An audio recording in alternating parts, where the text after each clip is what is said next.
Un océan de plants de chanvre, des milliers d'inflorescences et de tiges de cannabis. Nous sommes à Assès.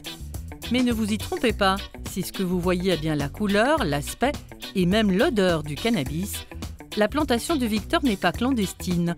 Elle n'est pas destinée à alimenter une filière de fumeurs de joint.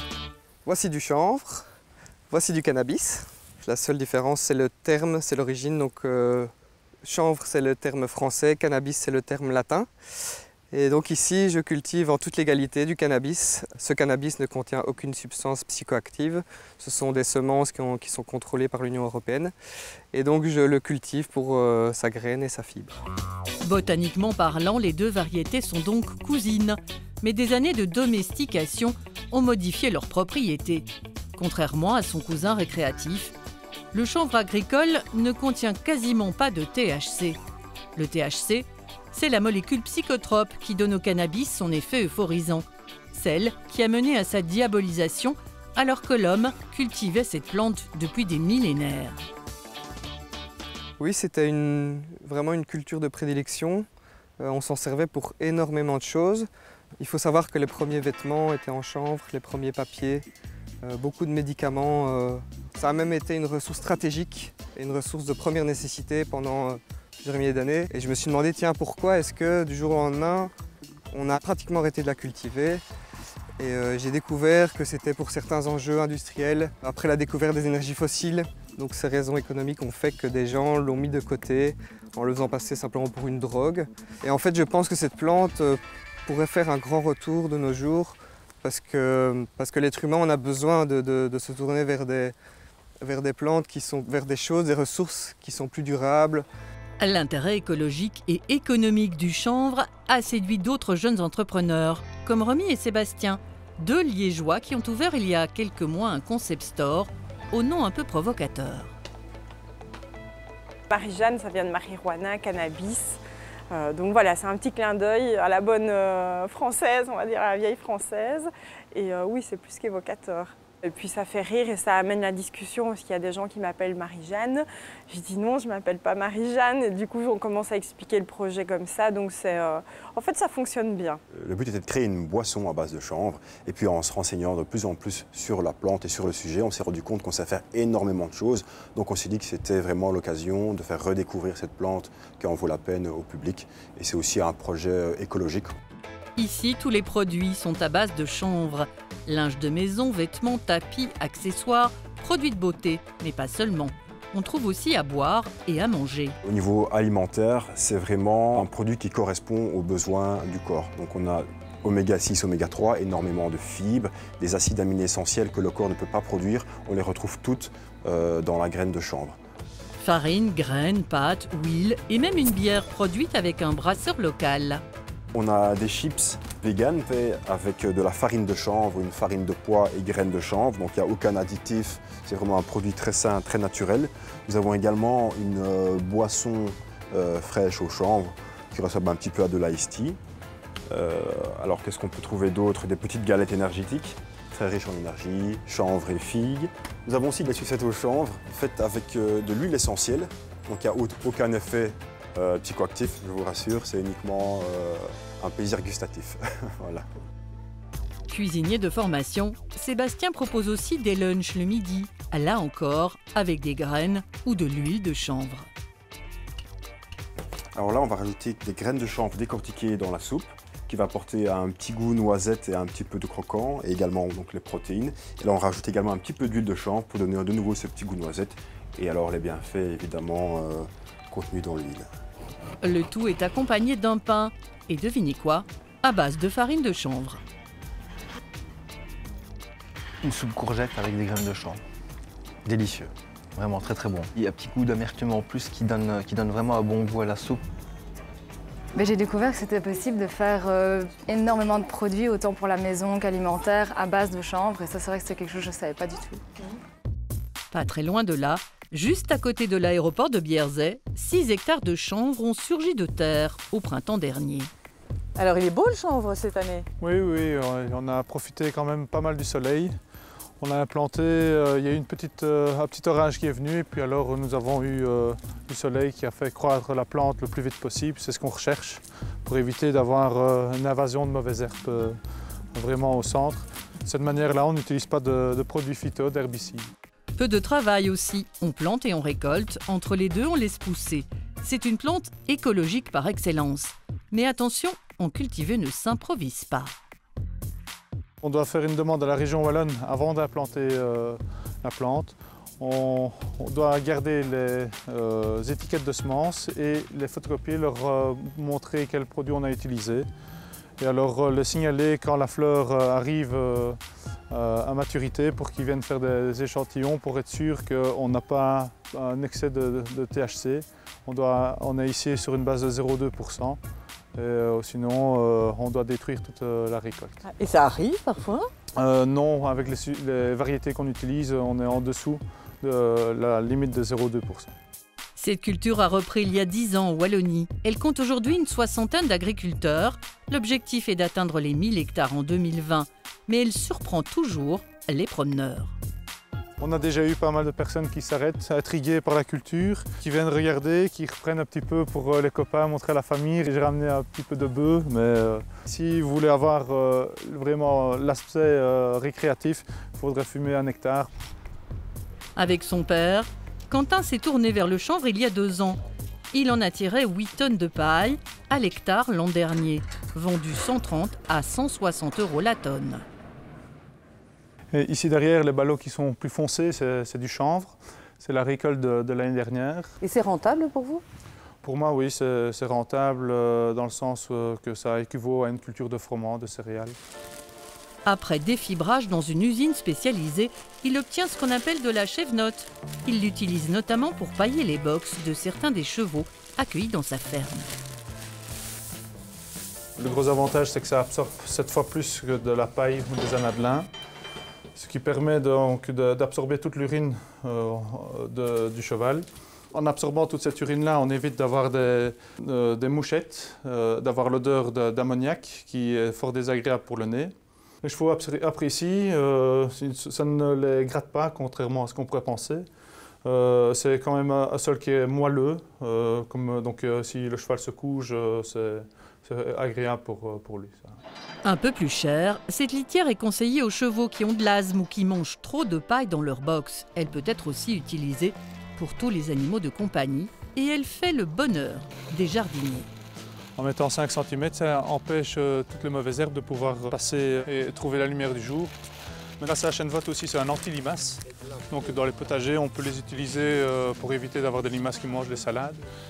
Comme elle absorbe 7 fois son poids en eau, ça évite de devoir arroser tous les jours. On peut passer sur une fréquence de 3-4 jours, surtout les fortes chaleurs qu'on a connues. Quentin est toujours à l'affût de nouvelles cultures. Il vient de planter de la vigne. À côté de semences plus classiques, froment, maïs, betterave ou pommes de terre, il compte bien sur le chanvre pour s'assurer de nouvelles rentrées. C'est une nouvelle débouchée. Le problème, c'est de trouver des acheteurs de produits. Une fois que les acheteurs seront là, ce sera une culture qui fera partie d'une tête de rotation et aussi rentable que le froment. Le marché potentiel est surtout industriel. Et le maillon indispensable entre le champ et les acheteurs mondiaux du chanvre passe forcément par une usine de défibrage. Elle a vu le jour il y a 2 ans à Marlois. Investissement 2 millions €. Ici, on sépare le bois qui se trouve à l'intérieur de la tige des fibres qui sont la partie noble. On fait des usines de défibrage pour avoir ceci, donc c'est la fibre. Ici, voilà, qui a une capacité de résistance forte. Et donc, après défibrage, on obtient la fibre de chanvre nue, pure, indépendamment de la chènevotte, qu'on a ici en ballot, et qui entre dans plusieurs marchés à valeur ajoutée variable, mais importante. On commence par le marché de l'isolation, donc on fait des tapis de chanvre, comme on fait des tapis de laine de roche, etc. On est sur le marché de la papeterie, avec un papier relativement fin. Et on est dans le marché des bioplastiques ou des composites, en particulier dans le domaine automobile, qui est le plus gros consommateur de fibres naturelles, végétales, puisqu'on a tous du chanvre ou du lin dans nos voitures, dans les capitonnages, tableaux de bord, portières. Exemple testé par le célèbre animateur Jay Leno, une voiture de sport dont la carrosserie est en chanvre. Mais pour séduire les acheteurs, il faut des fibres d'une grande finesse, avec une qualité proche du lin, ce qui n'est pas une mince affaire. C'est tout un savoir-faire qu'il faut retrouver. Pour passer de ceci à un tissu, évidemment, on doit franchir toute une série d'étapes qui sont aussi des étapes industrielles et pour lesquelles on a aussi perdu énormément d'acteurs et de savoir-faire. L'usine a pris du retard. Elle ne tourne pas encore à plein régime, car ce genre d'installation ne s'achète pas clé sur porte. Il a donc fallu concevoir des machines expérimentales, uniques au monde, procéder à de nombreux réglages et galérer pour trouver la qualité voulue. Mais les premiers contrats importants seraient en train de se profiler. On peut dire que maintenant l'usine est au point pour produire la qualité souhaitée par ses acheteurs, qui sont des acheteurs industriels. Des acheteurs en Allemagne, des acheteurs aux Pays-Bas, en France, etc. Donc on a de la demande pour tout ce qui est textile, énormément. On a beaucoup de demandes pour tout ce qui est secteur automobile, très exigeant et avec entre autres des exigences de régularité dans la qualité qui ne sont pas faciles à atteindre quand on démarre une usine. Résultat, en attendant, les stocks de chanvre se sont accumulés. Du coup, cette année, moins d'agriculteurs en ont planté. On est allé jusqu'à 550 hectares, essentiellement en Wallonie. Cette année-ci, il y a moins de cultures parce que le stock est important. L'usine avait fait un gros stock en prévision de son démarrage. Comme son démarrage a été un peu plus lent que prévu, il faut d'abord qu'elle élimine tout son stock existant. Donc on est à une centaine d'hectares cette année-ci. Maintenant l'usine en plein fonctionnement consommerait certainement l'équivalent de 750 hectares par an. Et l'objectif qu'on s'était fixé il y a 2 ans, c'est d'arriver à 1000 hectares en 2020. C'est un peu les marchés qui vont dicter la vérité de demain, quoi. L'autre produit de l'usine, ce sont les fameuses chèvenotes, ou brins de chanvre dépouillés de leurs écorces. Et là, le principal marché, l'éco-construction, est en plein boom. Dans un instant, l'histoire d'une success story wallonne devenue en quelques années grâce au chanvre l'un des fleurons de l'éco-construction. Une rue tranquille de Pontassel, Hubert y a mené un projet ambitieux, la construction de plusieurs appartements qu'il compte proposer en location. Un chantier important qu'il a suivi de bout en bout avec une exigence, construire le plus durable et le plus naturel possible. Premier appartement ici sur la gauche. C'est un appartement 2 chambres. On a décidé de mettre du parquet au sol pour rester dans le projet naturel et bois. Une deuxième chambre qui est malheureusement fermée. Et puis une très belle pièce à vivre avec une terrasse. Comptez 1 050 € par mois pour 2 chambres. C'est un beau budget, mais il inclut le chauffage, l'eau et l'électricité. Tout est pensé pour diminuer les dépenses énergétiques. On est parti sur un immeuble qui devait être à la fois durable, écologique et économique et rentable. Pour la partie rentabilité, on a regardé la rentabilité de l'utilisation totale. Et c'est encore une fois le chanvre pour ses qualités d'isolant qui a remporté le marché. Donc vous voyez ici un des murs porteurs avec les 5 lames de bois et puis 30 cm de bloc de chanvre donc qui fait l'isolation extérieure. Et nous avons également mis le bloc de chanvre à l'intérieur pour amener justement, on va le voir ici, de l'inertie à l'intérieur du bâtiment. Puisqu'on va chauffer le bâtiment, eh bien, les blocs de chanvre vont accumuler de l'énergie et la rendre petit à petit. Le chanvre permet aussi de bien réguler l'humidité. Il apporte aussi une acoustique incroyable. Il faut compter un surcoût, mais pour Hubert, aucun doute. La qualité de vie qu'il aura à habiter dans ce bâtiment le vaut largement. D'ailleurs, il s'est réservé le penthouse pour lui et sa famille. Le bloc de chanvre peut-être apporte un surcoût de 20% par rapport à une cloison normale. On peut toujours construire moins cher, mais alors on n'aura pas un confort phonique, on n'aura pas un confort non plus thermique. Et donc l'idée c'est d'avoir value for money, d'avoir un maximum pour l'argent qu'on investit. Les blocs de béton chanvre résistent aussi très bien au feu. Démonstration. Si Olivier n'hésite pas à y mettre la main, c'est parce qu'il sait très bien de quoi il s'agit. Il est l'un des 2 fondateurs de cette usine innovante située à Fernelmont.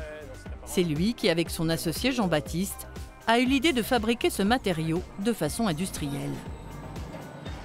On était en train de rechercher avec mon associé une idée entrepreneuriale. On voulait créer une entreprise et on était tous les deux passionnés par le bâtiment, un petit peu ingénieurs tous les deux de formation.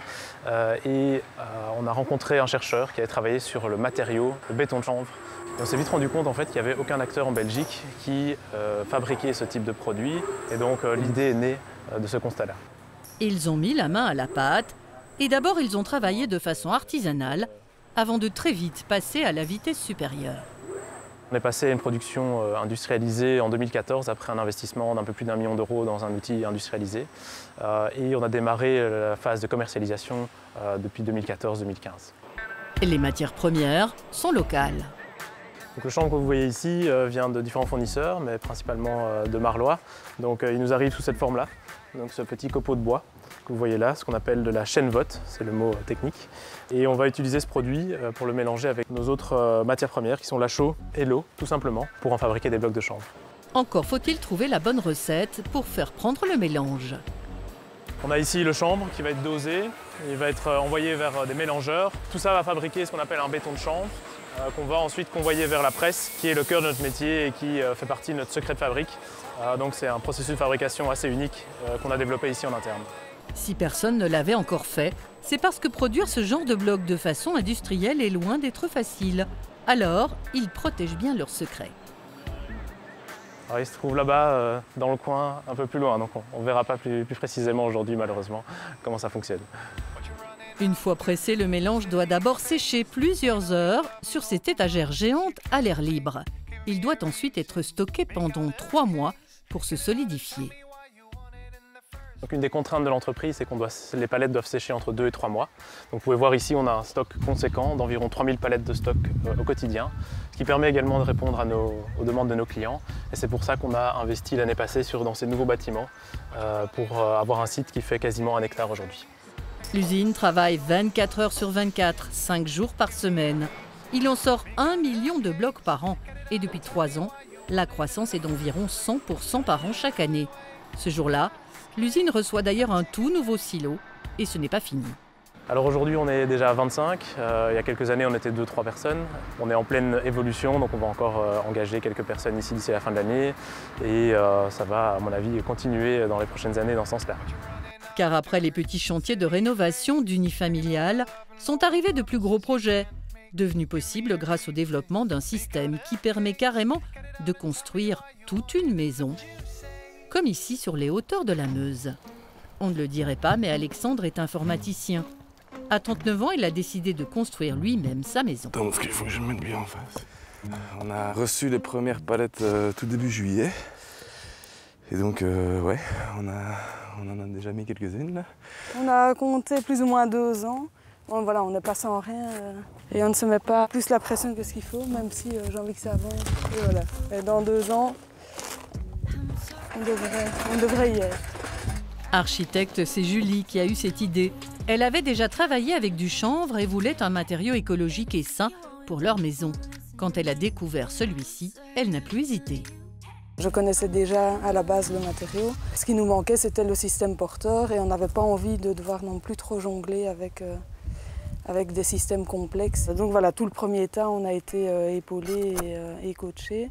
On nous a donné des conseils. Et puis une fois qu'on avait commencé, c'est parti, c'est pas si compliqué. En 2 mois, la jeune femme s'est fait de nouveaux muscles. Un bloc plein, c'est 20 kilos, un peu plus de 20 kilos. Voilà, on est content quand ils sont percés. Et justement, ce sont ces blocs percés qui permettront de couler du béton pour solidifier. Et nous, déjà, on n'a pas prévu de système de chauffage traditionnel. Donc on aura simplement un poêle de masse et sans doute un poêle à pellets ou l'autre pour la partie bureau notamment. On compte vraiment sur une très bonne isolation du bâtiment, sur une bonne hygrométrie, donc une bonne perspirance des murs. Et on aura normalement très peu de coûts de chauffage. Papa, voilà. Mais le chanvre a encore d'autres déclinaisons stupéfiantes. Dans l'alimentation, Robert en a été l'un des pionniers en 2011. Voilà, ici on arrive chez Norbert Ellenbecker. C'est la personne avec qui je travaille pour tous mes pressages d'huile et embouteillage. Bonjour Camille. Bonjour Robert, comment ça va? Bien, bien. Il y a quelques années, Ça c'est le chocolat. cet agriculteur brabançon en a très vite compris l'intérêt nutritionnel. Aujourd'hui, il en commercialise les graines, riches en protéines et sans gluten. La graine de chanvre, la particularité, c'est qu'elle a le parfait équilibre entre les oméga 3 et les oméga 6. Ensuite, vous avez une multitude de vitamines, E, A, B, C, E, etc. Vous avez également des oméga 9. Et vous avez aussi les 8 acides aminés essentiels à l'organisme que le corps humain ne produit pas. Robert a aussi développé une huile de table. Pour la produire, il a choisi cette coopérative d'agriculteurs luxembourgeois qui presse encore les graines de façon traditionnelle, à froid. Voilà. Ah ben oui, là, ça coule. L'huile est belle. Voilà. En principe, pour le chanvre, on fait 1 kilo, on reçoit une bouteille de 250 millilitres. Voilà. D'où le prix. Voilà. La bouteille de 250 ml est vendue 9,90 € en magasin bio. Sa production reste à petite échelle, mais il y croit.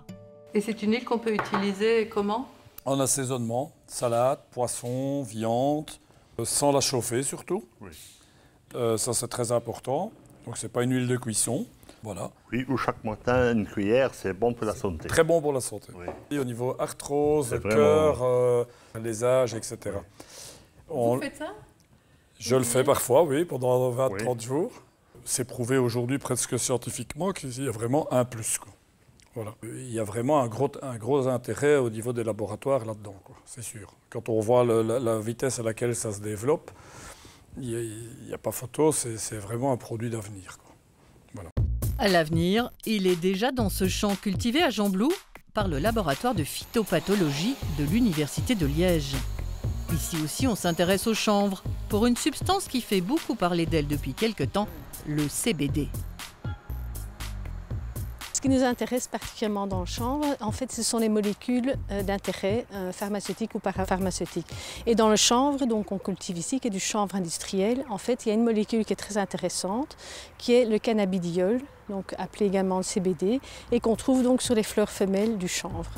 Connu pour ses vertus relaxantes, ce fameux cannabidiol n'a pas d'effet psychotrope, mais il recèlerait bien d'autres propriétés. Un des intérêts, c'est notamment pour les crises d'épilepsie. Donc, dans certaines formes d'épilepsie, le CBD aurait donc, un intérêt pour calmer les crises d'épilepsie. Un autre intérêt apparent serait lorsqu'on souffre d'une sclérose en plaques. Donc ces applications thérapeutiques du CBD sont avérées, bien donc ce sont des molécules à très haute valeur ajoutée et donc ça devient très intéressant de cultiver le chanvre pour justement produire cette molécule. Dans ce champ surveillé de près par un drone, différentes variétés de chanvre agricole. Leur croissance est analysée pas à pas en 3D. Françoise et son équipe étudient aussi la culture du chanvre hors sol à l'aide de systèmes hydroponiques novateurs. Ici, on va essayer vraiment de maximiser, de travailler sur la luminosité, mais également sur la solution nutritive, sur les substrats utilisés et sur le type de culture hydroponique utilisée, de manière à favoriser le plus rapidement possible la floraison. L'idée, c'est vraiment de trouver une façon de produire du CBD de manière optimisée, c'est-à-dire avec une biomasse importante et une concentration en CBD importante. Et ça va pouvoir intéresser les industriels. Voilà. Ces recherches entrent dans un projet plus vaste de redynamisation d'anciennes friches industrielles. Mais pour l'instant, en Belgique, la récolte et la transformation des fleurs du chanvre est interdite et le statut légal du CBD encore très flou. À Sarre-Bernard, Victor, lui, va bientôt pouvoir récolter le fruit de son travail dans le petit musée temporaire qu'il installe une fois par an pour des portes ouvertes, pas de CBD, mais une multitude d'exemples d'applications de cette plante qui le fascinent. Moi, ce que je trouve assez original sont les bottes en plastique de chanvre. Voilà, ça plaît beaucoup aux gens et ils s'arrêtent toujours là-dessus. Parce que voilà, des bottes en chanvre, on se dit tiens, comment c'est possible? Et en fait, c'est un plastique dans lequel ils ont incorporé de la fibre de chanvre. Et voilà. À 28 ans, il vient de créer une société pour distribuer ses propres produits, des graines et de l'huile alimentaire, bientôt aussi une ligne pour le corps. Il y a des projets en cours pour dans 2-3 mois maximum. Donc ce sont les cosmétiques. J'ai reçu les premiers échantillons. Donc ce sera à base d'huile de chanvre. Il y aura une crème main, un lait corps et visage et une huile multifonction. C'est le futur, cette plante? Oui, c'est le passé aussi et c'est l'avenir. J'y crois énormément. Il y aura un marché du chanvre et il y aura des consommateurs, des utilisateurs de chanvre et il y aura des vendeurs de chanvre et des transformateurs. Maintenant, tout l'enjeu, c'est de parvenir évidemment à avoir l'ensemble de la filière ici. Pour moi, ça va le vent en poupe et ça va prendre. Et on verra des champs fleurir un peu à gauche et à droite.